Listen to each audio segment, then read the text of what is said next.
I walk a straight line, shackled and chained. Oh, gruesome Gertie is calling my name. There is no mercy in this penitentiary. Just ask the Hillstream Gang, or Angola 3.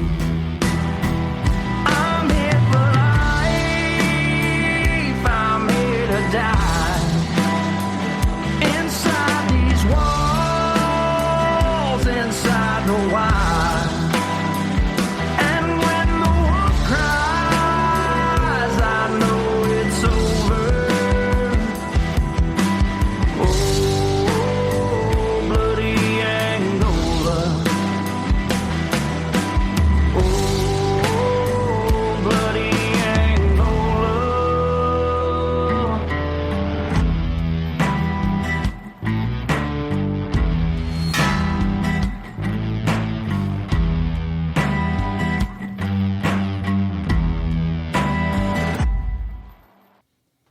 Hey everyone, and welcome back to Bloody Angola, a podcast 142 years in the making, the complete story of America's bloodiest prison, and I'm Jim Chapman. Woody could not make it today, unfortunately. We had plans to meet up and do this podcast together, but he had an emergency he had to attend to, so we're going to continue on, and I'm going to do this one solo. So as y'all know, we like to give you many different aspects of Louisiana State Penitentiary to Angola when we tell our stories. And sometimes they might relate to the laws that have passed that affect those inmates that are housed in Angola, or some of those inmates. And today's story, it is the story of a murder that took place in St. Francisville, Louisiana, of an 8-year-old child, where the person who committed the murder, it was 16 at the time of the murder. And this would relate to what we've been telling you lately with the laws that have changed, where someone gets sentenced to life in prison with no parole and they are a minor. They actually get a chance at parole at some point. And I know we've talked about that quite often, so you're familiar with that. As a matter of fact, our last episode, Montgomery versus the state of Louisiana, really broke down how that law got put in place. So we're going to talk to you today about a current Angola inmate by the name of Trevor Reese. We're going to dive into what he did. We're going to talk extensively about the trial. Unfortunately, there's not a ton of information about his time in Angola, although I'm sure, and I hope it sucks for him. We're going to talk a little bit about that. So first of all, we're going to tell you about the victim in this case. And so we're going to tell you about Jackson Atuso, and he was known as Smiling Jack. And he was the son of Dr. Monique and Craig Atuso. And he had the nickname Smiling Jack because he went to sleep at night with a smile on his face, and he woke up each morning with that same smile. Monique, Jack's mom, was and still is internal and family medical doctor that practiced in the neighboring town of Clinton from where this murder took place. And Monique actually grew up in Clinton, and small town life was very important to the Atuso family. So let me tell you a little bit about Clinton and St. Francisville. And look, Woody is from Clinton. I wish he was here and could tell you a little bit in more detail about it, but I'm somewhat familiar. I've been there many times. And so we'll talk about Clinton first. Small town. Everybody knows everybody in Clinton. It is a tight-knit community. It's kind of the country, I guess you could say, the countryside of Louisiana. Very small town feel, small town life, and it neighbors what's known as St. Francisville, Louisiana. So obviously Louisiana is pretty flat. There's not mountains, here by any means, but when you get into St. Francisville, you get into kind of the bluffs area of Louisiana. If you're from areas of the country where you have, mountainous terrain and stuff like that, you would laugh at what we call hills. Even if you have hilly terrain, you probably laugh at what we call hills. But it is the highest points in Louisiana that you can get to, and it's very pretty in that area. It's often traveled to, and they have an antique type. It's an antique type area. They even have a Civil War battlefield in the St. Francisville area. So it's kind of a travel destination even for locals to kind of get away and go check out. And so I wanted to give you an idea and kind of set the scene for what we're going to talk about. And Jack treated each day as kind of a new adventure. And he was a third grade student at Silliman Institute in Clinton, same place Woody Everton graduated from. Silliman is also the same school that Monique attended, his mother. Jack was athletic. He enjoyed sports, and he was even on the all-star 8-year-old baseball team and what's known as the Peanut football team, which is like the little league football team there. And both sports were very popular in the small town of Clinton. It's very important to mention also that Monique and Craig have two other boys. Jackson's twin brother's name was Zachary. He was a twin. And he had another brother, Mark. Zachary and Jack, the twins, were adopted by the Atuso family from Russia in 2003. And the Atusos adopted them with the dream of offering these boys a loving home. And that's just what they did. And Trevor Reese, we're going to talk about him a little bit. He's the perpetrator in this case. He was a tall, slim, burly-haired 16-year-old. At the time of this murder, he was a senior in high school at Baton Rouge Magnet High School, and he was a straight A student. And let's talk about Baton Rouge High. Baton Rouge High it's a public school, but you have to be extremely smart to go to Baton Rouge High, especially during this time. And as a matter of fact, they have governors of the state of Louisiana that attended Baton Rouge High School. It's a magnet school based primarily on gifted and talented young men and women who exhibit high test scores and things like that. And he was a straight A student at that school, so extremely smart individual. Little is really known or come out about Trevor's childhood. What we do know is, like I said, he was considered highly intelligent at the time of the crime. And he was even later described by a psychologist by the name of Dr. Robert Davis as kind of an abnormal teen with a superior intellect. His IQ was estimated at between 120 and 129. And what they use these IQ tests for is to determine the mental capacity of, a female or a male. Are they insane? Did they know what they were doing? Those questions, both sides really need to know the answer to, the prosecution and the defense. But murder is primarily where those tests really come into play. And I know the defense, a lot of times, if it's an IQ that's anywhere below normal, especially, that's what they hammer on. They try to use that as a defense that the person didn't know what they were doing. They weren't smart enough, essentially. So it is used quite often. Now, memory, mathematical skills, reasoning ability, processing speed, language, all of that stuff is taken into effect to determine the person's IQ and to reference where most people fall compared to where Trevor Reese fell on that IQ scale. Most people fall between 85 and 115, and the average IQ of a 16-year-old, which Trevor Reese was at the time of this murder, is 108. So he was well above that. And we all know what an IQ test is, but knowing Trevor's intellect, it's important in telling the story of this crime. And we'll get into that in a little while. Both the Atuso and Reese families lived in the Bluffs, and that was a luxury housing development in the countryside outside of St. Francisville. Very affluent, y'all. The Bluffs, I guess you could say it's the rich part of the St. Francisville area.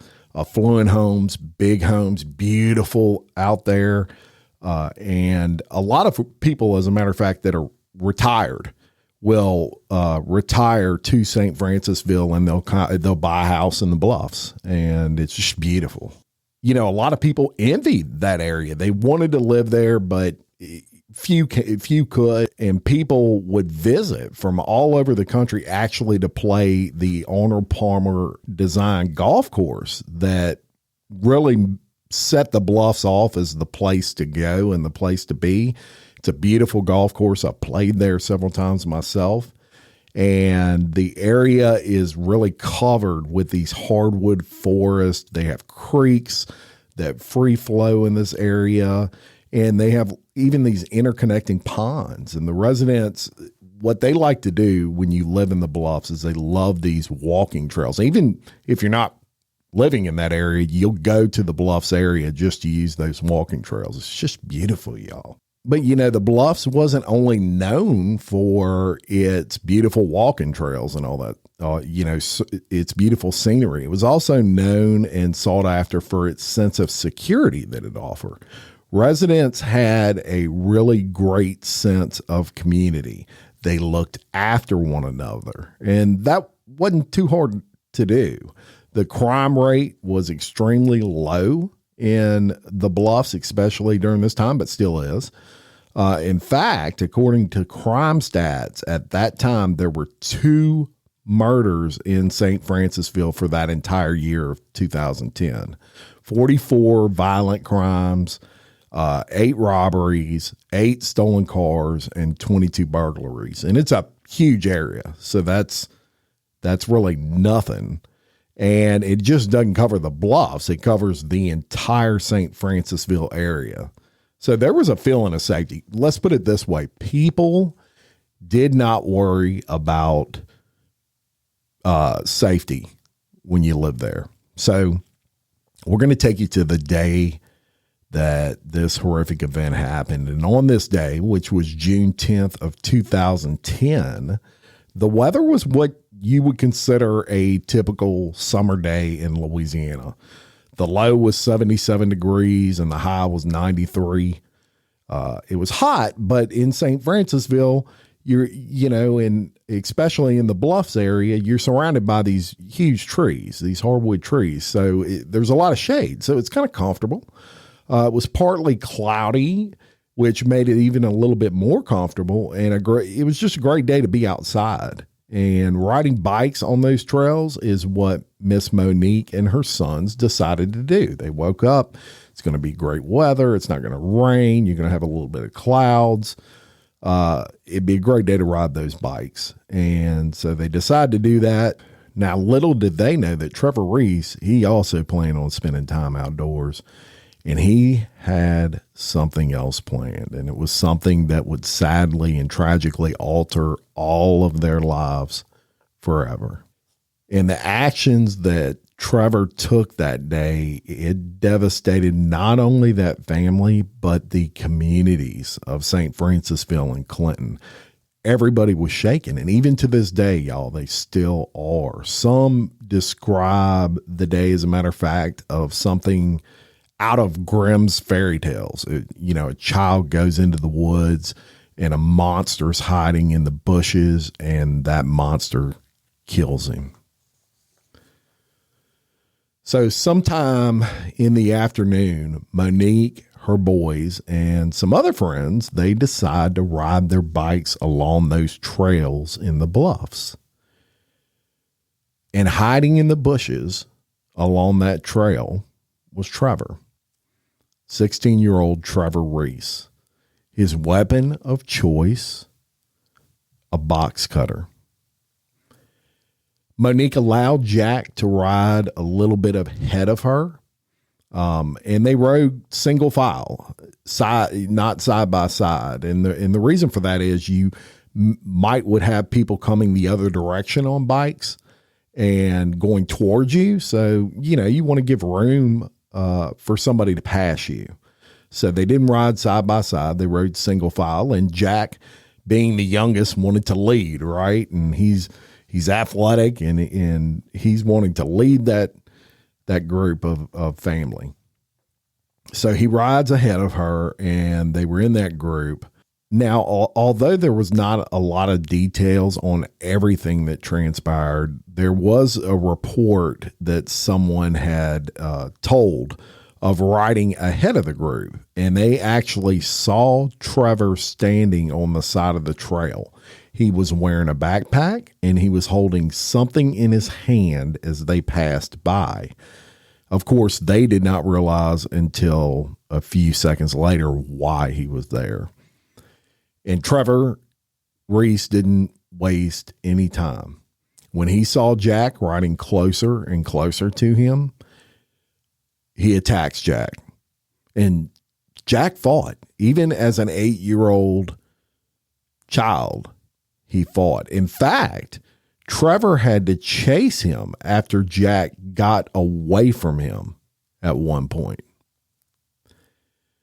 The same witness heard screams almost immediately after passing Trevor and returned to find Monique in a desperate attempt to save Jack. Now, keep in mind, Monique is a physician. She's a doctor, and she's off of her bike, and she is performing CPR on her bloodied son.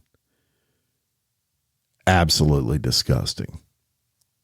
Horrible. Could you imagine your 8-year-old son on the ground has been attacked by a box cutter slitting his throat, and you're on top of him and you're performing CPR?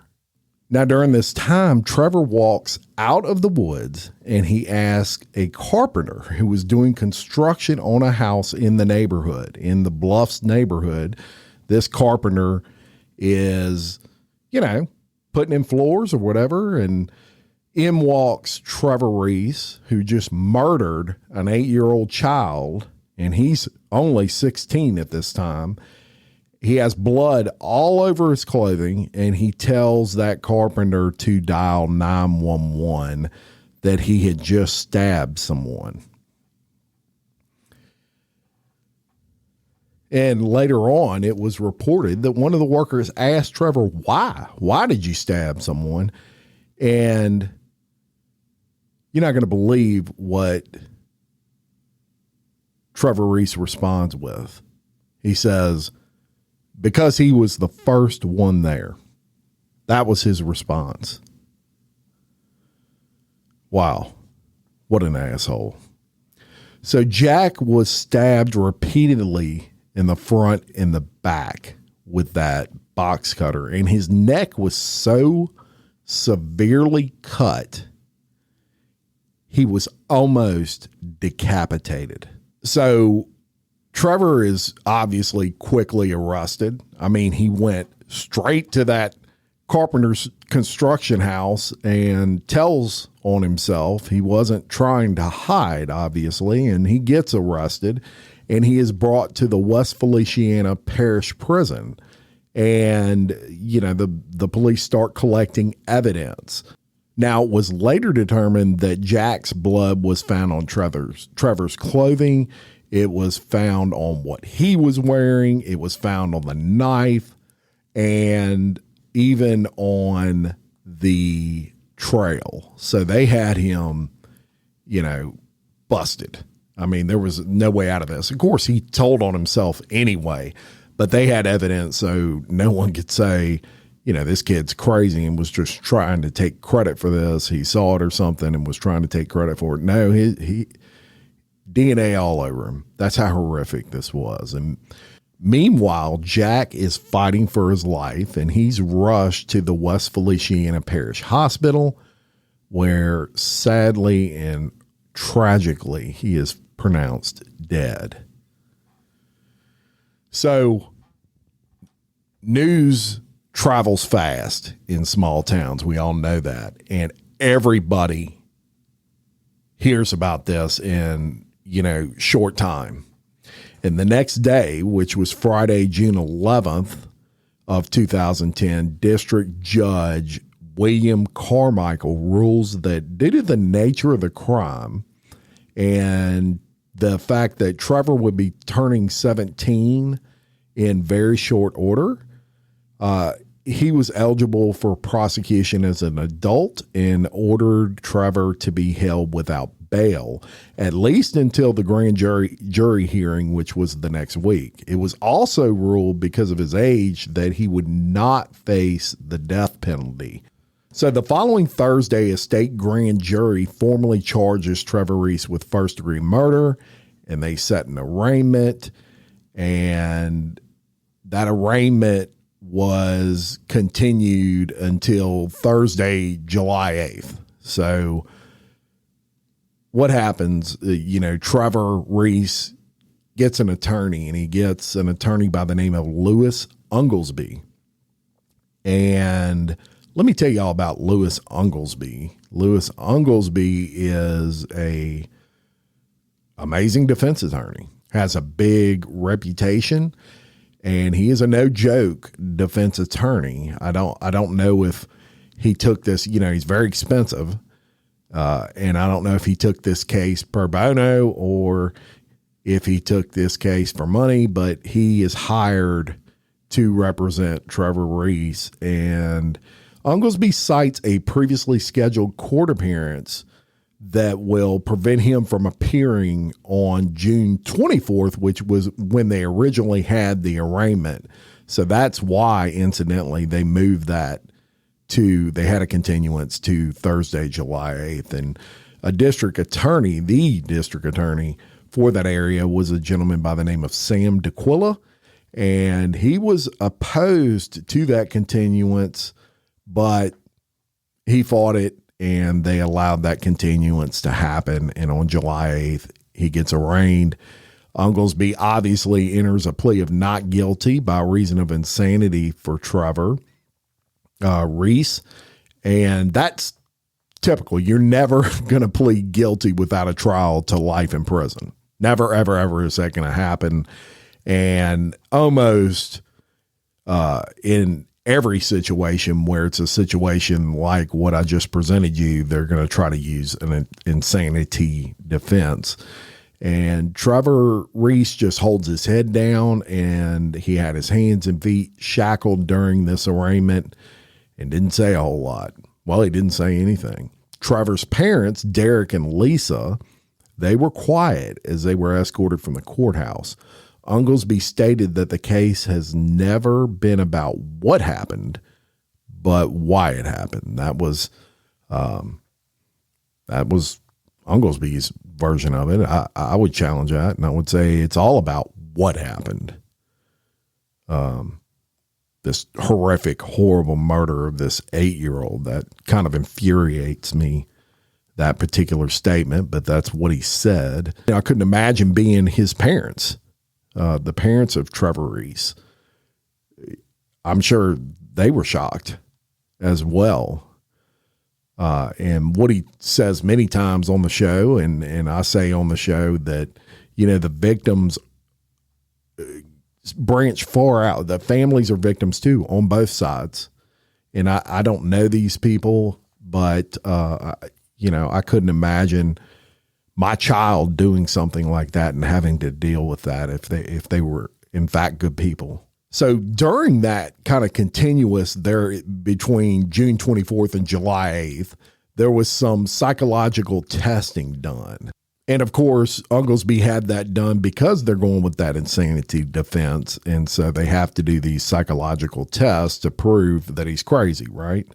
And the insanity plea, it plagued that small community with questions, and people wondered, how did Trevor become a monster?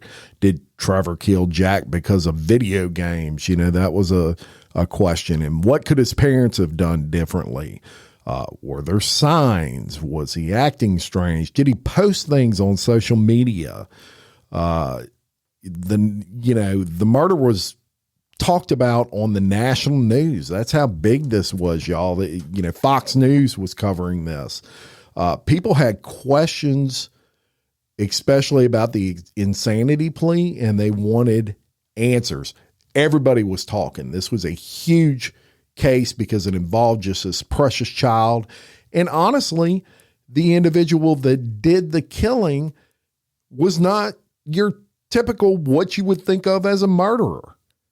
He was, this gifted and talented student at a very affluent Baton Rouge school.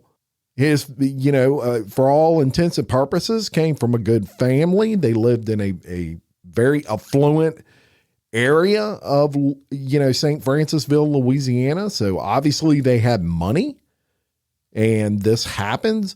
And, parents were probably thinking, or really people in general, that if this could happen to these people, it could happen to me.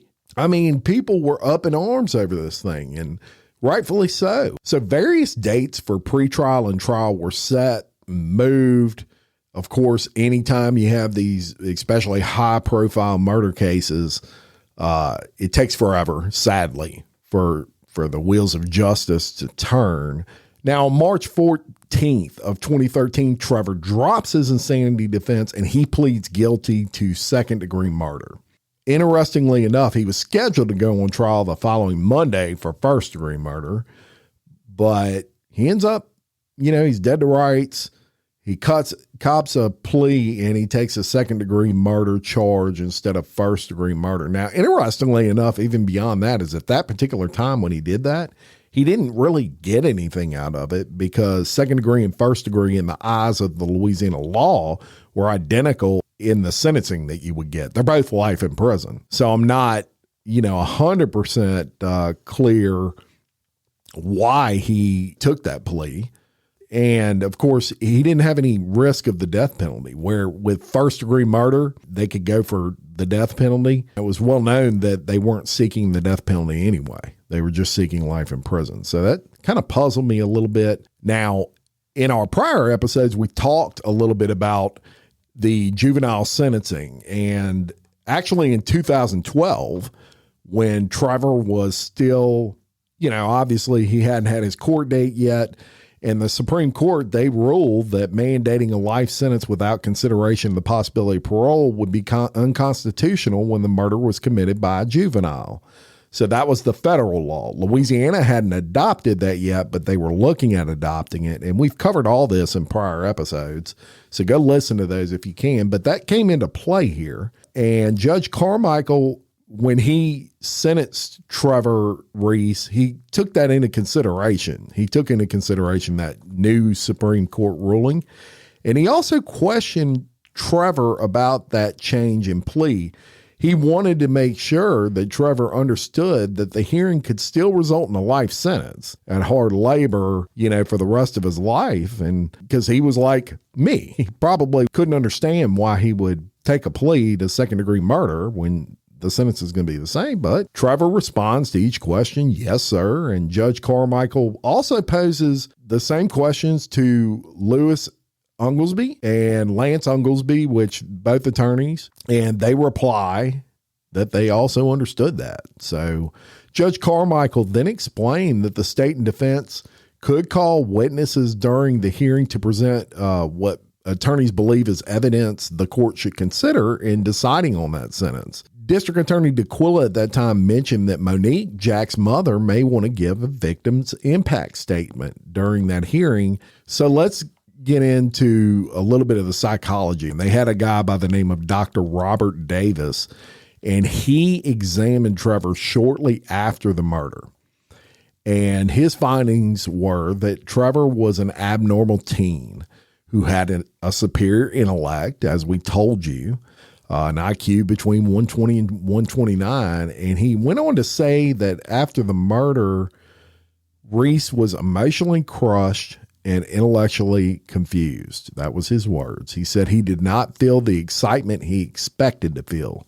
He expected to feel relief, but instead was faced with an emotional cascade that was completely opposite of what he expected. Doctor went on to further state that Trevor committed the crime based on the false belief and delusion that he thought he was a serial killer. He said that Trevor said he was anticipating being a serial killer. He stated that he thought he didn't feel relief because he had done something wrong in the process of the murder. He thought that if he did it again differently, perhaps to a female, that he would find relief. That from that doctor. Now, are you beginning to see, what I see, which is that Trevor is definitely a monster. Is he insane?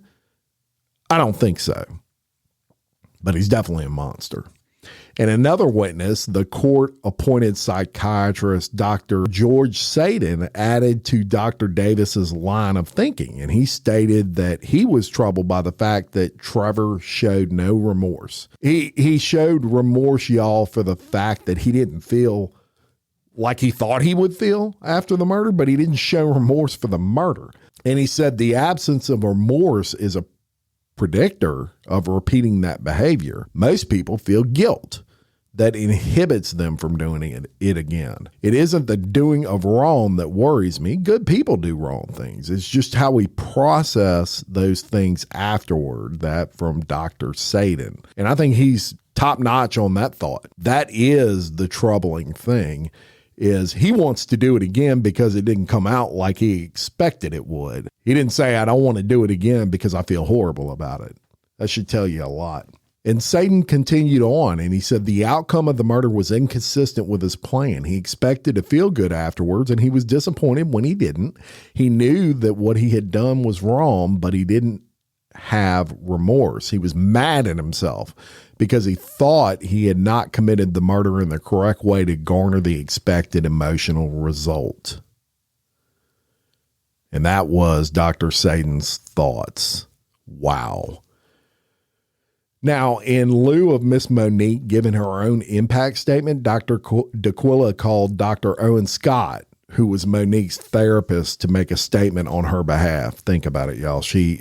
It was just too hard for her to get up there and do. She just, it hurt her too much. And Scott starts off by explaining that Monique suffers from PTSD. She relentlessly re-experiences the events that took place on that day and had a high level of emotional agony after being subjected to something no parent should endure. Not only was her son murdered, she was the one who had to perform CPR on him. And oh my gosh, I just could not imagine. How awful is that? And Monique wrote a letter to Dr. Scott. In this letter, she stated, I've lost the happiness, most joyful soul I've ever known. And Scott then explained that upon finding Jack, Monique had to shift into a medical mindset to assess her medical knowledge to try to save his life. It was as if she were an emergency room doctor working on a patient.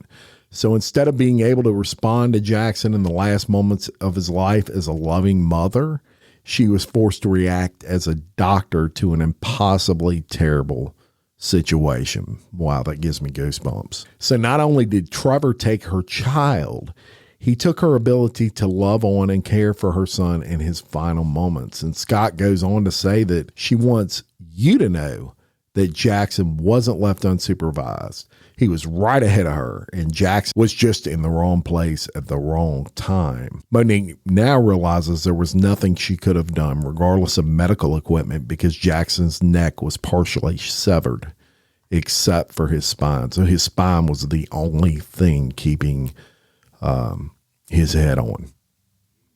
How horrible. And the fact that this amazing mother would have to actually say in her victim impact statement that she wants people to know he wasn't left unsupervised, to me is disgusting and sick, that she should even have to say that. Because, there's people out there that, they're assholes. They just got to be judgy, have to be judgy. And you should have done this and you should have done that. And they know because they would have done it different. And they're thinking, well, why was he riding ahead of her? He should have been right beside her. Y'all, this happened in a matter of seconds. You go around a curve, you see your son go around a curve, you're hitting that same curve as soon as he goes out of it. In 5 seconds, he's going to be right in front of you. You turn that curve, and he's on the ground with his neck almost severed. Shame on you if you try to judge this woman, in my opinion. Now, when Unglesby asked Dr. Scott if Monique felt any relief knowing that Trevor confessed, Dr. Scott said no. She feels that Trevor is a threatening individual, and the idea of him being eligible for parole is frightening to her. Wayne Atuso, Jack's grandfather, was the next to speak.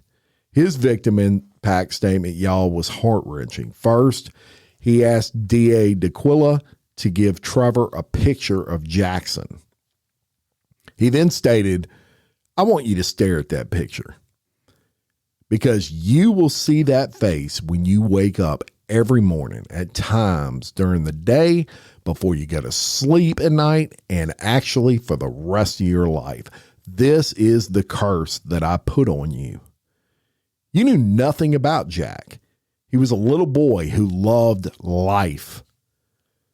We called him Smiling Jack. The devastation you caused my family will heal eventually, but a scar will always be there. The hole you created in our hearts is filled with all the wonderful memories that we have for Jack. In the week following Jack's death, I was insane with hatred. I never knew I was capable of that kind of hatred that I had for you. Since then, I've come to my senses and I don't hate you anymore, but I will never forgive you. That's not my job. That belongs to someone other than me. After today, I will close the chapter on you. You will not exist in my family's world. It's my hope that if you ever do leave prison, it will be feet first in a pine box. Well said. Well said by Jack's grandfather. And then Craig Atuso begins his statement. And that Jack's father.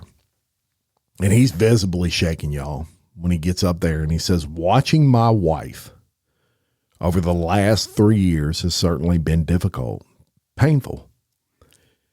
After hearing everything today, I ask you to impose the maximum sentence." And that's pretty much all he had to say. He was very, very shaken. And as everyone spoke, Trevor just sits there. He rocks back and forth in his seat. He takes some deep breaths before taking the stand. Sobbing, he essentially whispers that he is sorry. And he says that he has tried to understand how bad he hurt all of them. He explains that he knows Jack was innocent and he realizes that he didn't deserve to die. He tries to give the excuse that he was twisted up inside and crazy, and he explains that he had been miserable all the time and hated himself. Trevor says that he was always alone and no one ever noticed.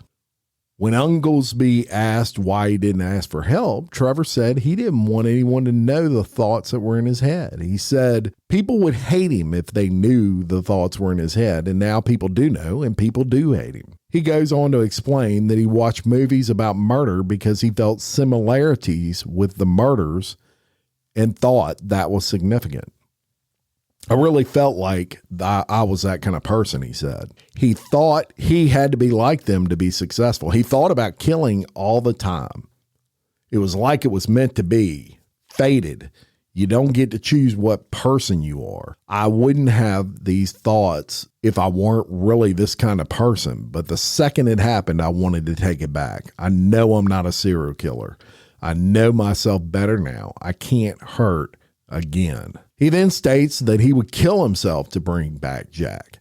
I killed your son. I'm sorry. All that makes me feel better is that Jack is in heaven. I can't believe he said that.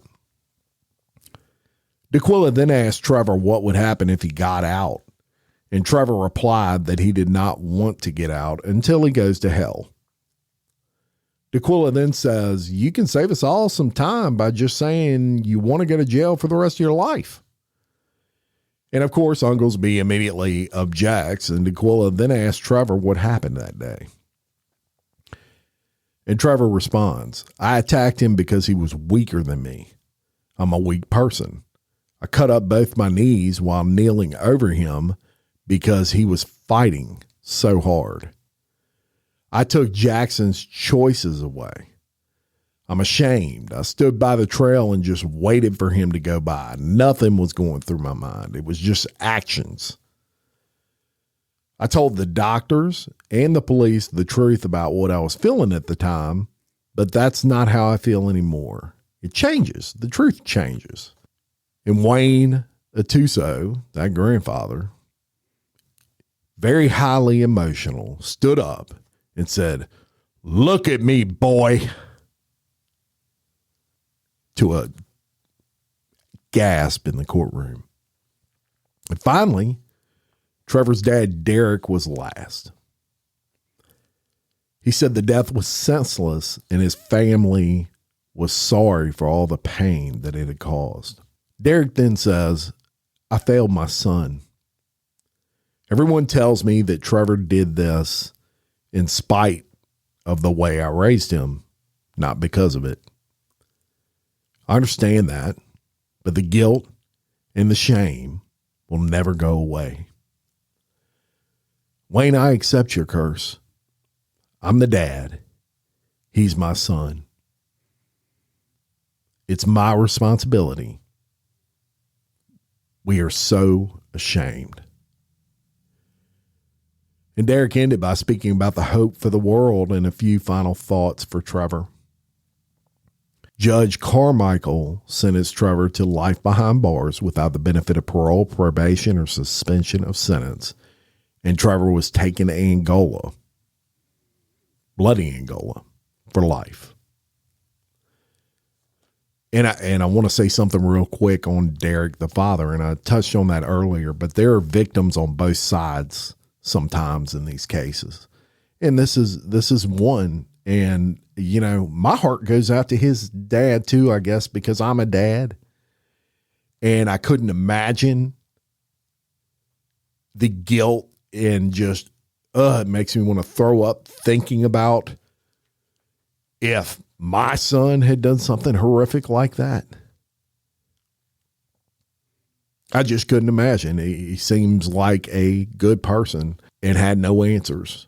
And all he could do was take responsibility as the dad of saying, maybe this is my fault somehow. I don't know that it is. You know, sometimes people just do sick shit, no matter how good you raise them. Maybe this was something like that. So he goes through his appeals and he exhausts those appeals and nothing of any consequence happens except for, obviously the change in law. And because of this change in law, at some point, Trevor Reese will be allowed an opportunity at parole, only an opportunity. And that's, highlight that, y'all. Doesn't mean he's getting out one day. It just means he gets the opportunity at parole at some point due to the change in the sentencing laws for youth. The Bluffs golf course, it's been sold, several times over the years, and now it doesn't exist. It's overgrown and closed. And Trevor's family moved to Texas and sold their house in the Bluffs in 2011. Woody and I both love and appreciate all of y'all's support of what we do with Bloody Angola. I know we say it all the time, but Patreon members, Apple Podcast subscribers, we could not do this without you, period.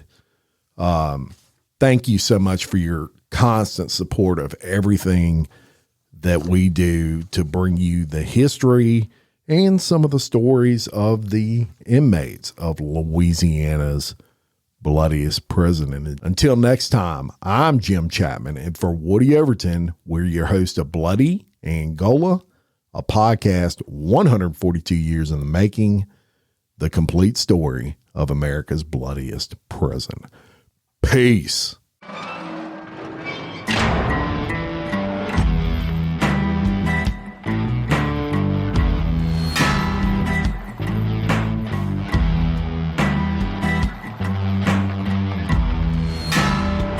I walk a straight line, shackled and chained. Oh, gruesome Gertie is calling my name. There is no mercy in this penitentiary.